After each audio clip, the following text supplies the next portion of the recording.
বিজেপিত যিসকলে কষ্ট কৰি আজি এই অৱস্থালৈ আনিলে, চৰকাৰ কৰিলে, দুটা টাৰ্ম 10 বছৰ তেওঁলোকে চৰকাৰ চলালে, যিসকলৰ অশেষ কষ্ট আছিল তেওঁলোক এতিয়া অৱহেলিত। আৰু এতিয়া বিজেপিত 3টা গ্ৰুপ, এটা হিমন্ত বিশ্ব শৰ্মা আৰু তেওঁৰ লগত থকা দাদা ব্ৰিগেড বুলি কয়, সম্প্ৰসাৰিত দাদা ব্ৰিগেড এটা এসময়ত জাতীয়তাবাদ কৰা সৰ্বানন্দ সোণোৱালৰ নেতৃত্বত যোৱা এটা গ্ৰুপ, যিসকলে এতিয়া মোহভংগ হৈছে। সৰ্বানন্দ সোণোৱালৰ গুৰুত্বটো দিল্লীত আছে নে নাই নাজানো, কিন্তু অসমত যে একেবাৰে নাই এই কথাটো প্ৰমাণ হৈছে। আৰু পুৰণা যিসকলে একেবাৰে নিষ্ঠা সততাৰে মানে তেওঁলোকে বেগ লৈ ঘূৰি ছেকেণ্ড ক্লাছ ট্ৰেইনত ঘূৰি সংগঠন কৰিছে, তেওঁলোক আটাইতকৈ বেছি অৱহেলিত।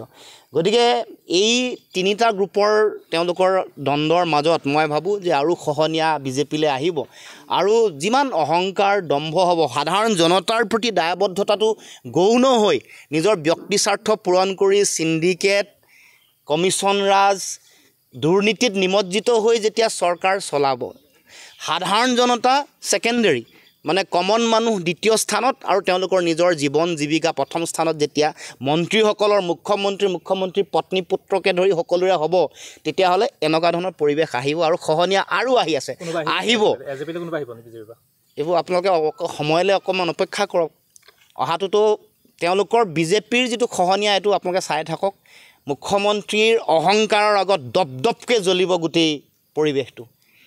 ইমান অহংকাৰ আৰু ইমান গণতন্ত্ৰ, সাংবিধানিক ব্যৱস্থাক বুঢ়া আঙুলি দেখুৱাই কাম কাজ কৰা আৰম্ভ কৰিছে, সেইটো কেতিয়াও গণতন্ত্ৰত কেতিয়াও শোভা নাপায়।